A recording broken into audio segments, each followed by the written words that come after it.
प्यारे दोस्तों नमस्कार।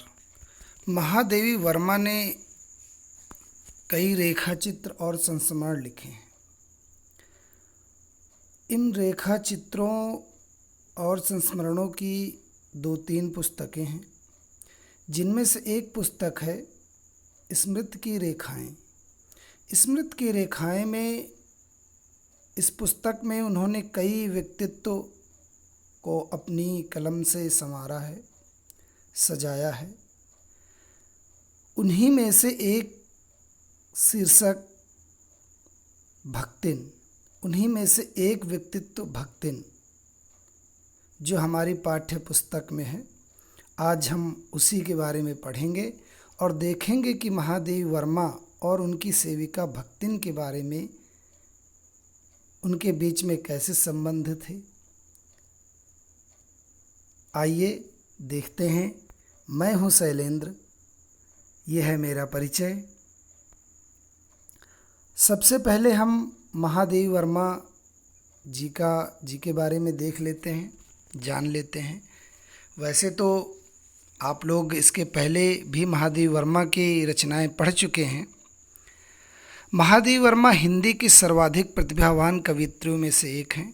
आपको पता है, छायावादी युग के जो 4 स्तंभ थे, जो 4 प्रमुख कवि थे, जयशंकर प्रसाद, सुमित्रानंदन पंत, सूर्यकांत त्रिपाठी निराला और महादेवी वर्मा, उन 4 कवियों में से एक महत्वपूर्ण कवि महादेवी वर्मा रही हैं। आधुनिक हिंदी की सबसे सशक्त कवयित्रियों में से एक होने के कारण उन्हें आधुनिक युग की मीरा भी कहा जाता है। वैसे आधुनिक युग की मीरा कहने का बड़ा कारण ये है कि जिस प्रकार मीराबाई ने अपने काव्य में, अपनी कविताओं में कृष्ण के प्रति दीवानगी दिखाई है, उसी प्रकार की कुछ पीड़ा, उसी प्रकार का कुछ दर्द महादेवी वर्मा की कविताओं में मिलता है। इसलिए उन्हें हम आधुनिक युग की मीरा भी कहते हैं। महादेवी वर्मा का जन्म 26 मार्च 1907 को फर्रुखाबाद में हुआ और मृत्यु 11 सितंबर 1987 को प्रयागराज, इलाहाबाद में। इन्हें ज्ञानपीठ पुरस्कार, पद्म भूषण, पद्म विभूषण आदि बड़े पुरस्कार मिले हुए हैं। शिक्षा इन्होंने इलाहाबाद विश्वविद्यालय में पाई। आइए इनकी रचनाओं के बारे में जानते हैं। कविता संग्रह इनके निहार, रश्मि, नीरजा, सांध्य गीत, दीपशिखा, सप्तपर्णा, प्रथम आयाम और अग्निरेखा, ये इनके काव्य संग्रह हैं।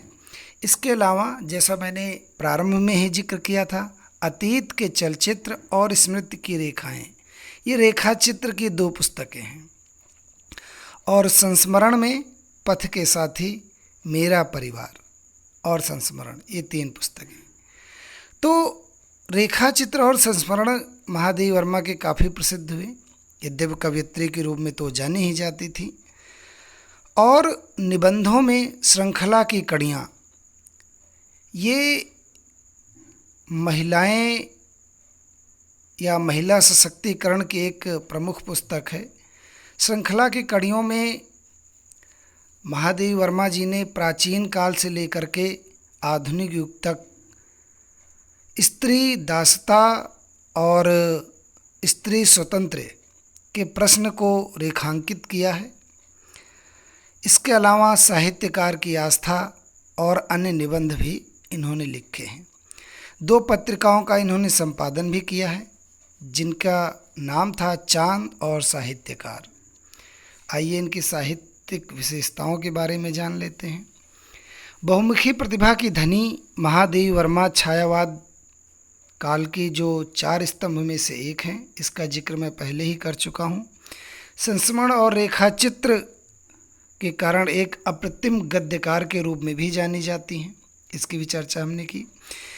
कविताओं में अपनी आंतरिक वेदना और पीड़ा को व्यक्त करती हुई इस लोक से परे किसी और सत्ता की ओर अभिमुख दिखाई पड़ती हैं। वस्तुतः ये परलोक की बात तो जाने दीजिए, स्त्री को बहुत कुछ अभिव्यक्त करने की आज़ादी नहीं होती थी। इस कारण उनकी कविताएं जितनी पारलौकिक हैं, उससे कहीं अधिक लौकिक भी कही जा सकती हैं। गद्य से इनका गहरा सामाजिक सरोकार दिखाई देता है। इनके संस्मरणात्मक रेखाचित्र अपने आसपास के ऐसे चरित्रों और प्रसंगों को लेकर लिखे गए हैं जिन पर लोग प्रायः लेखनी नहीं चलाते। इनकी श्रृंखला की कड़ियाकृत एक अद्वितीय रचना है जो हिंदी में स्त्री विमर्श की भव्य प्रस्तावना है। इसकी भी बात मैं कर चुका हूँ। तो आइए हम इनके जो संस्मरणात्मक रेखा चित्र हैं उन्हीं में से एक भक्तिन जो कि इनकी सेविका थी उसके बारे में जानते हैं। अपना पाठ प्रारंभ करते हैं जिसका शीर्षक है भक्तिन। इस पाठ में हम जो भी महत्वपूर्ण बिंदु हैं या महत्वपूर्ण गद्यांश हैं उनकी हम व्याख्या करेंगे। आप लोग एक बार पूरा पाठ पढ़ लीजिए। यद्यपि हमने कोई भी अंश छोड़ा हो ऐसा नहीं है, कोशिश की है, प्रयास किया है कि सारे ही अंश की व्याख्या की जाए, लेकिन पाठ बहुत लंबा है। फिर भी हमने प्रयास किया है कि आपको कहीं और जाने की आवश्यकता ना पड़े, इस वीडियो में ही आपकी सारी समस्याओं का हल हो जाए। फिर भी अगर कोई प्रश्न है तो कमेंट बॉक्स में आप लिखिए, आप हमें बताइए। आपकी समस्याओं को लेकर के, आपके प्रश्नों को लेकर के हम एक अद्यतन वीडियो, एक अपडेटेड वीडियो लेकर के आएंगे। अगर कुछ और आपको जानना है तो चलिए शुरू करते हैं। सेवक धर्म में हनुमान जी से स्पर्धा करने वाली भक्तिन किसी अंजना की पुत्री न होकर एक अनामधन्या गोपालिका की कन्या है। नाम है लक्ष्मीन अर्थात लक्ष्मी। पर जैसे मेरे नाम की विशालता मेरे लिए दुर्वाह है, वैसे ही लक्ष्मी की समृद्ध भक्तिन के कपाल की कुंचित रेखाओं में नहीं बन सकी। यहाँ पर समृद्धि होगा।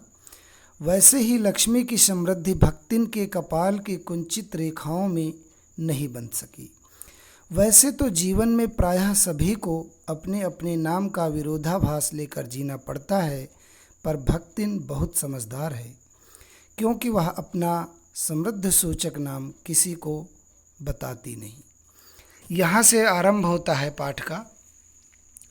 महादेवी वर्मा अपनी सेविका के बारे में बताती हैं कि सेवक धर्म में हनुमान जी से भी स्पर्धा करने वाली भक्तिन किसी अंजना की पुत्री न होकर एक अनाम धन्या की गोपालिका की कन्या है। भक्तिन जो है उसका सेवा धर्म कैसा है? हनुमान जी से भी प्रतिस्पर्धा रखने वाला है। हनुमान जी जितनी सेवा राम की किया करते थे, निस्वार्थ भाव से किया करते थे, आपको पता है, और कुछ भी कर सकते थे राम के लिए। समुद्र को लांघ गए, हिमालय पर्वत उठा लाए, आपको पता है। तो हनुमान जी से भी प्रतिस्पर्धा करने वाली भक्तिन किसी अंजना की पुत्री नहीं थी। अंजना आपको पता है हनुमान जी की माता का नाम था। तो हनुमान जी की माता बहुत प्रसिद्ध थी, महान थी, अंजना थी, अंजना नाम था उनका। लेकिन जो भक्तिन की माँ है, वो जिसकी पुत्री है, वो किसी अंजना की पुत्री नहीं है, अर्थात किसी महान व्यक्तित्व की पुत्री नहीं है, बल्कि एक अनाम धन्या जिसका नाम कोई ना जानता हो उसकी पुत्री है। ऐसी माँ की पुत्री है और नाम है लक्ष्मीन अर्थात लक्ष्मी, ये उसका नाम है। पर जैसे मेरे नाम की विशालता मेरे लिए दुर्वाह है। महादेवी वर्मा आगे कहती हैं कि जिस प्रकार मैं अपने नाम को या मैं अपने नाम को लेकर के नहीं चल पाती, उसका वहन नहीं कर पाती, अर्थात जिस प्रकार मेरे नाम की विशालता, महादेवी वर्मा का नाम महादेवी है, तो उनको लगता है कि मेरा नाम महादेवी नहीं होना चाहिए, महादेवी। तो उनको लगता है कि ये नाम लेकर के मैं नहीं चल सकती, मेरे लिए इस नाम का वहन करना कठिन है। दुर्वह कठिन, वहन करना कठिन है। दुर्धन वह मीन्स वहन करना, तो दुर्वह कठिन है। तो जिस प्रकार जो मेरे नाम की विशालता है अर्थात महादेवी, तो मैं सोचती हूँ कि मैं महादेवी नहीं हूँ। ठीक उसी प्रकार जो भक्तिन है उसका नाम क्या है? लक्ष्मी। नाम तो लक्ष्मी है, लक्ष्मी के पास तो धन संपदा होनी चाहिए, लेकिन ऐसा नहीं है। वैसे ही लक्ष्मी की समृद्धि भक्तिन के कपाल की कुंचित, कपाल मस्तिष्क, मस्तिष्क कुंचित जो कुची हुई रेखाओं में नहीं बंध सकी, अर्थात उसके भाग्य में, उसके माथे की रेखाओं में वह समृद्धि नहीं थी जो उसके नाम में थी। नाम था लक्ष्मी लेकिन थी निर्धन। वैसे तो जीवन में प्रायः सभी को अपने अपने नाम का विरोधाभास लेकर जीना पड़ता है, पर भक्तिन समझदार है। भाई आप देखते होंगे किसी का नाम होता होगा गरीब दास, लेकिन उसके महल बने होंगे, है ना, हवाई जहाज़ में यात्रा कर रहा होगा, बैंक बैलेंस होगा, बंगला होगा, गाड़ी होगी, नाम होगा गरीब दास। इसी तरह बच्चों मैं आपको बताऊं कि मेरे पड़ोस में एक व्यक्ति रहते थे, उनकी खैर मृत्यु हो चुकी। नाम था उनका राजा राम। और आपको मैं बताऊं उनकी स्थिति इस तरह की हो गई थी कि वो गांव से बाहर चले गए थे कहीं किसी गांव, और वहां भिक्षा मांगते थे। आप समझ रहे हैं, कुछ ऐसा ही लक्ष्मीन अर्थात भक्तिन के साथ भी था। लेकिन भक्तिन क्या थी कि समझदार थी, और वह अपना समृद्ध सूचक नाम किसी को भी नहीं बताती थी। समृद्ध सूचक अर्थात लक्ष्मी, लक्ष्मी नाम वो किसी को बताती ही नहीं थी, क्योंकि नाम का विरोधाभास होगा। नाम कुछ और है और वास्तविकता कुछ और है। चलिए आगे देखते हैं। पिता का उस पर अगाध प्रेम होने के कारण स्वभावतः ईर्ष्यालु और संपत्ति की रक्षा में सतर्क विमाता ने उनके मरणांतक रोग का समाचार तब भेजा जब वह मृत्यु की सूचना भी बन चुका था। रोने पीटने के अपशकुन से बचने के लिए सास ने भी उसे कुछ न बताया। बहुत दिन से नैहर नहीं गई, सो जाकर देख आवे, यही कहकर और पहना उड़ाकर सास ने उसे विदा कर दिया।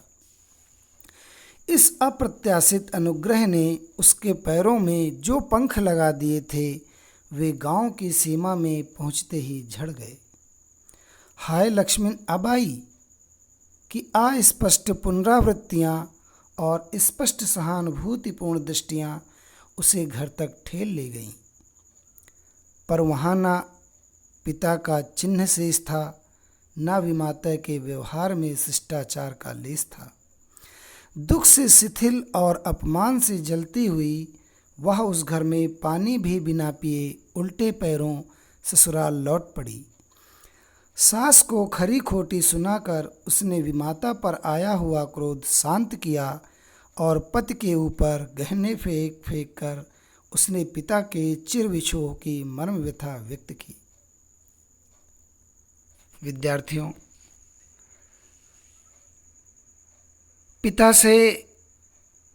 पिता का जो है भक्तिन पर अगाध प्रेम था, और यही कारण था कि भक्तिन से उसकी विमाता यानी सौतेली माँ उससे ईर्ष्या करती थी, जलन रखती थी,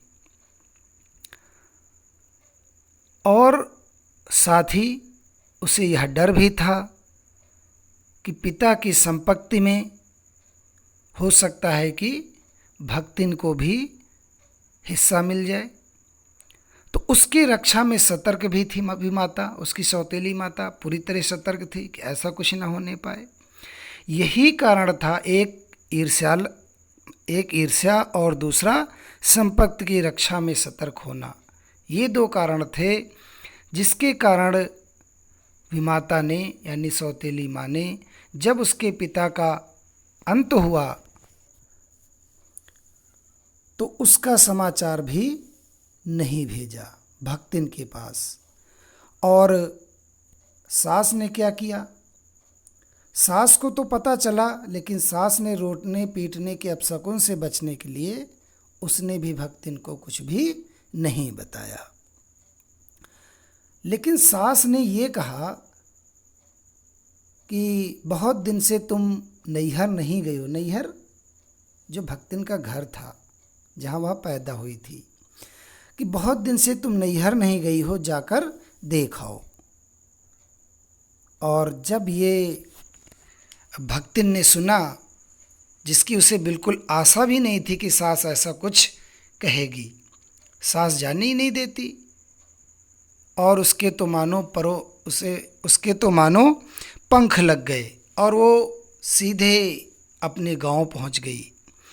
लेकिन वहां पर जैसे ही गांव में पहुंची, लोगों ने यही कहा, हाय लक्ष्मण अब आई, कि अस्पष्ट पुनरावृत्तियाँ।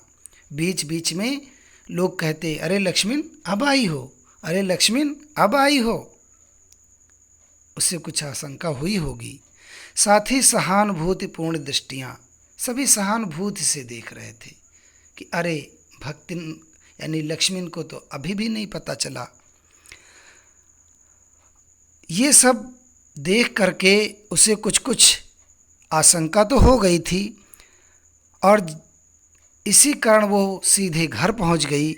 और लेकिन घर जब जाकर देखा उसने, तो ना तो पिता का चिन्ह शेष था और ना माँ के व्यवहार में शिष्टाचार था। माँ भी ठीक से बात करे ऐसा नहीं किया। आप सोच सकते हैं कि कितना दुख हुआ होगा लक्ष्मण को यानी भक्तिन को। दुख से शिथिल और अपमान का घूंट पी करके उस घर से बिना पानी पिए ही वो अपने घर यानी ससुराल लौट पड़ी, और घर में आकर के सास को भी खूब खरी खोटी सुनाई कि तुमने मुझे बताया नहीं, और अपने पति पर गहने फेंक फेंक करके अपने दुख का, अपने पिता के बिछड़ने के दुख का उसे शांत किया। अगला देखते हैं।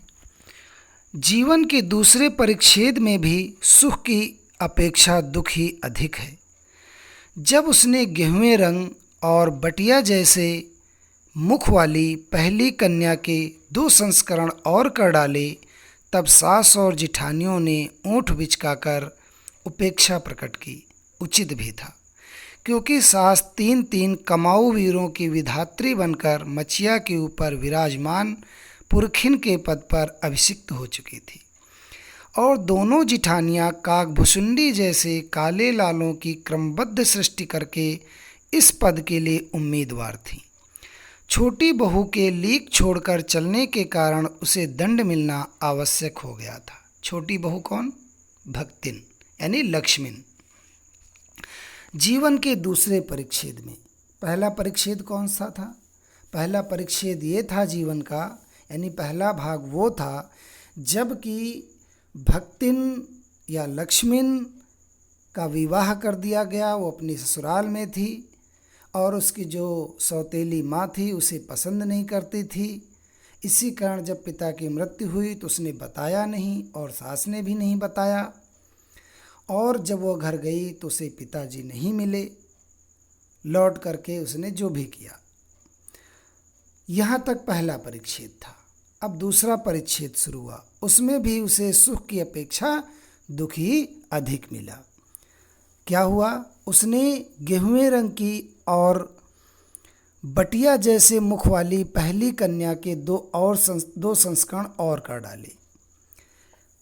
उसने कुल मिलाकर के पहले तो गेहुए रंग की बटिया जैसे मुख वाली एक कन्या पैदा की, उसके बाद 2 और बेटियों को जन्म दे दिया। यानी पहली तो बेटी थी ही और 2 और बेटियां। संस्करण जैसे कोई पुस्तक होती है तो एक बार छपती, जब दूसरी बार छपती है तो उसे दूसरा संस्करण कहते हैं, तीसरी बार छपेगी तीसरा संस्करण होगा। तो ठीक उसी प्रकार से जैसी पहली बेटी थी वैसी ही दूसरी और तीसरी बेटी भी जन्म ले लिया। तो 3 बेटियों ने जन्म ले लिया तो दुख तो मिलना ही है। आप जानते हैं भारतीय समाज का, हमारे परिवारों का। तो संस्करण और कर डाले। तब सास और जिठानियों ने ओंठ बिचकाकर उपेक्षा प्रकट की। हम लोग ने ऐसे करके उपेक्षा नहीं प्रकट करते, ओंठों को बिचकाते हैं। ओंठ बिचकाना जानते हो ना? तो उचित भी था। उचित क्यों था?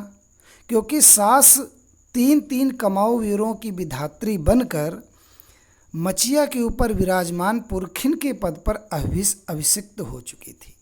सास के तीन तीन बेटे थे, कमाऊ वीर तीन तीन बेटे थे। और मचिया, मचिया जो छोटी सी चारपाई बच्चों के लिए बनाई जाती थी, या जैसे जिस पर बैठकर पहले कुछ काम किया जाता था, तो होती थी, जैसे चारपाई का एकदम छोटा सा रूप आप समझ लीजिए। तो मचिया के ऊपर विराजमान पुरखिन, पुरखिन घर की मालकिन के पद पर विराजमान हो चुकी थी, अभिषिक्त हो चुकी थी, सास ये थी।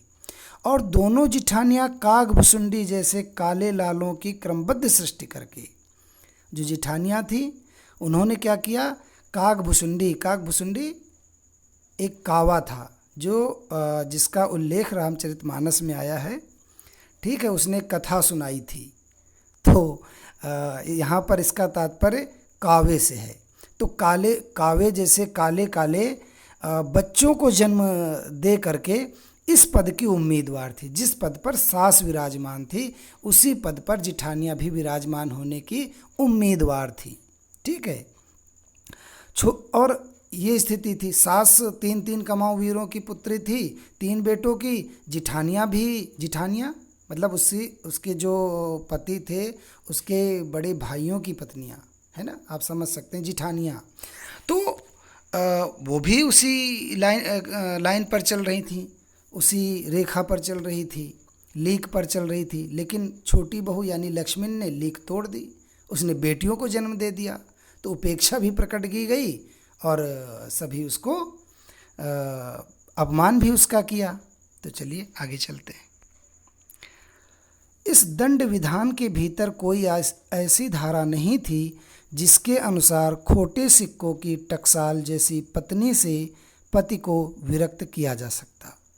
सारी चुगली चबाई की परिणति उसके पत्नी प्रेम को बढ़ाकर ही होती थी।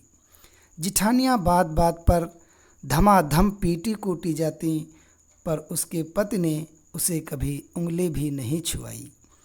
वह बड़े बाप की बड़ी बात वाली बेटी को पहचानता था। इसके अतिरिक्त परिश्रमी, तेजस्विनी और पति के प्रति रोम रोम से सच्ची पत्नी को वह चाहता बहुत रहा होगा, क्योंकि उसके प्रेम के बल पर ही पत्नी ने अलगोजा करके सबको अंगूठा दिखा दिया। काम वही करती थी, इसीलिए गाय भैंस, खेत खलिहान, अमराई के पेड़ आदि के संबंध में उसी का ज्ञान बहुत बढ़ा चढ़ा था। उसने छाँट छाँट कर ऊपर से असंतोष की मुद्रा के साथ और भीतर से पुलकित होते हुए जो कुछ लिया वह सबसे अच्छा भी रहा। साथ ही परिश्रमी दंपत्ति के निरंतर प्रयास से उसका सोना बन जाना भी स्वाभाविक हो गया। क्या हुआ आगे? ये जो दंड विधान था, ये जो दंड विधान की धारा थी, कौन सा दंड विधान? जो जिठानियाँ उसका अपमान करती थी, जो सास उसका अपमान करती थी, है ना, इससे जिसके अनुसार खोटे सिक्कों के टकसाल जैसी पत्नी से, खोटे सिक्कों की टकसाल, ऐसी टकसाल या ऐसी कह लीजिए कि जहाँ पे सिक्के बनते उसे टकसाल कहा जाता है। तो उसी प्रकार जो लक्ष्मण थी वो भी एक टकसाल है। जैसे वहाँ सिक्के बनते वैसे यहाँ पुत्र और पुत्रियाँ पैदा होती हैं। इस ढंग से बताया गया है, उदाहरण दिया गया है। तो बेटियाँ पैदा हुई यानी खोटे सिक्के थे समाज के हिसाब से, है ना। तो बेटियाँ पैदा हुई, है ना, खोटे सिक्के। तो लेकिन इस दंड विधान में उन लोगों के कारण, वो लोग बहुत चुगली चबाई करती, बहुत उसके पति को भड़काती थी कि तुम्हारी पत्नी ऐसी है, उसने बेटियों को जन्म दे दिया, एक बेटे को नहीं जन्म दे पाई, इस टाइप की बातें करती रहती। लेकिन इससे कहीं भी ये चीज़ नहीं हो जाती कि उसका पति अपनी पत्नी से प्रेम करना छोड़ दे, बल्कि वो प्रेम बढ़ता ही जाता था। उनकी चुगली चबाई उल्टा ही असर कर रही थी। होना ये चाहिए था कि भाई पति भड़क जाता और पत्नी को पीटता, बल्कि होता ये था कि जिठानियाँ बात बात पर धमाधम पीटी जाती, उनके पति इत्यादि पीटा करते। लेकिन लक्ष्मण के पति ने कभी भी लक्ष्मण को यानी भक्तिन को उंगली तक नहीं छुआई। क्यों नहीं छुआई? क्योंकि वह बड़े बाप की बड़ी बात वाली बेटी को पहचानता था। वो जानता था कि लक्ष्मण के अंदर क्या खूबियां हैं, क्या गुण हैं, वो जानता था। वो जानता था कि भक्तिन यानी लक्ष्मण स्वाभिमानी है, कर्मठ है, परिश्रमी है, वो जानता था। और वो ये भी जानता था कि उसकी पत्नी उसे रोम रोम से प्रेम करती है। और जब ये जानता था, पहचानता था, तो आप समझ सकते हैं वो अपनी पत्नी से क्यों वैर भाव करेगा, है ना। इसके अतिरिक्त ये हो ही गया क्यों। और इसी प्रेम के बल पर पत्नी ने अलगौझा करके, अलग हो करके, है ना, अलग हो गई जिठानियों से, अलग हो करके सबको अंगूठा दिखा दिया। और चूँकि वही काम करती थी, सारे खेत खलिहान सब वही देखती थी, गाय भैंस सब वही देखती थी, इसीलिए उसे इन सब चीज़ों के बारे में ज्ञान भी अधिक था। और साथ ही उसके पति का उसको साथ भी मिलता था, जिसके कारण वही खेती जिसमें शायद इतना बहुत अधिक अनाज न उत्पन्न हो पाता हो, वहीं पर वो सब सोना बन गया, वही मिट्टी सोना बन गई।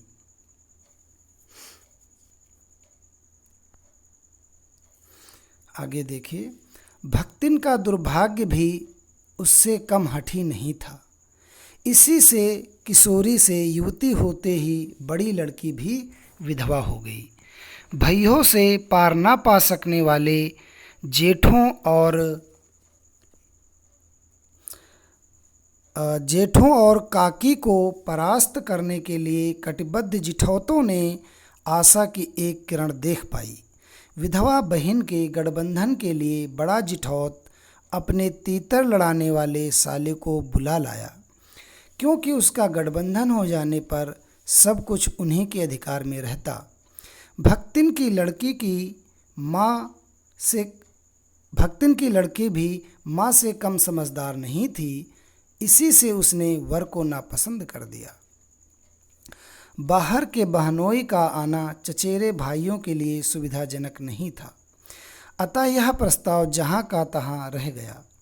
तब ये दोनों माँ बेटी खूब मन लगाकर अपनी संपत्ति की देखभाल करने लगीं, और मान ना मान मैं तेरा मेहमान की कहावत चरितार्थ करने वाले वर के समर्थक उसे किसी न किसी प्रकार पति की पदवी पर अभिषिक्त करने का उपाय सोचने लगे।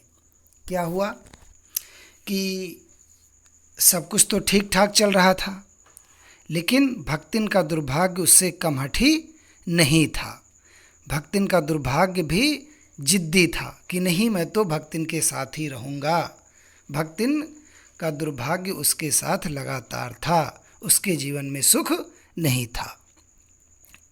यही कारण था कि जो उसकी बड़ी बेटी थी, जब किशोरी से युवती होते ही यानी उसका विवाह हुआ और वैसे ही वो विधवा हो गई, उसकी बेटी का पति मर गया। तो भैयों से पार ना पा सकने वाले जेठों, भैयों अर्थात जो उसका छोटा भाई है उसकी पत्नी अर्थात लक्ष्मण, वो उसके जेठ थे, बड़े भाई थे उसके पति के। तो भैयों से पार ना पाने के कारण क्या हुआ कि काकी को परास्त करने के लिए कटिबद्ध जिठौतों ने, ये जो जेठ थे, उन्होंने काकी को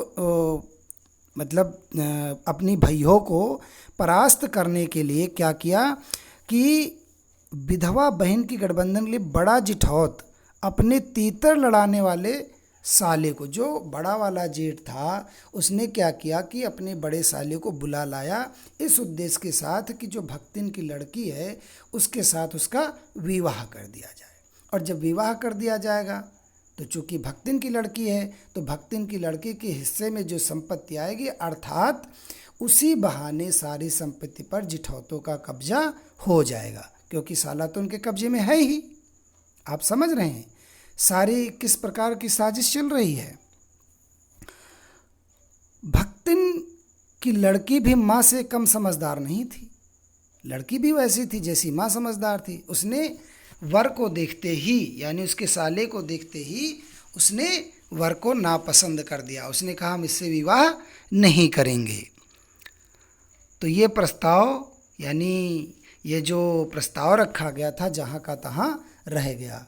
लेकिन वो लोग हार नहीं मान रहे थे। वो लोग बस ऐसे कोई ना कोई चाल चलने में जुटे हुए थे, ऐसा कोई ना कोई प्रयास करने में जुटे हुए थे जिससे कि जो साला था उसका, उसे उसकी लड़की के पति के पद पर अभिषिक्त करने, अर्थात उसके पति की पदवी देने में लगे हुए थे। देखिए क्या काम पूरा कर पाते हैं। आइए, तीतरबाज युवक कहता था। वह निमंत्रण पाकर भीतर गया और युवती उसके मुख पर अपनी 5 उंगलियों की उभार में इस निमंत्रण के अक्षर पढ़ने का अनुरोध करती थी। अंत में दूध का दूध, पानी का पानी करने के लिए पंचायत बैठी और सबने सिर हिला हिलाकर इस समस्या का मूल कारण कलयुग को स्वीकार किया।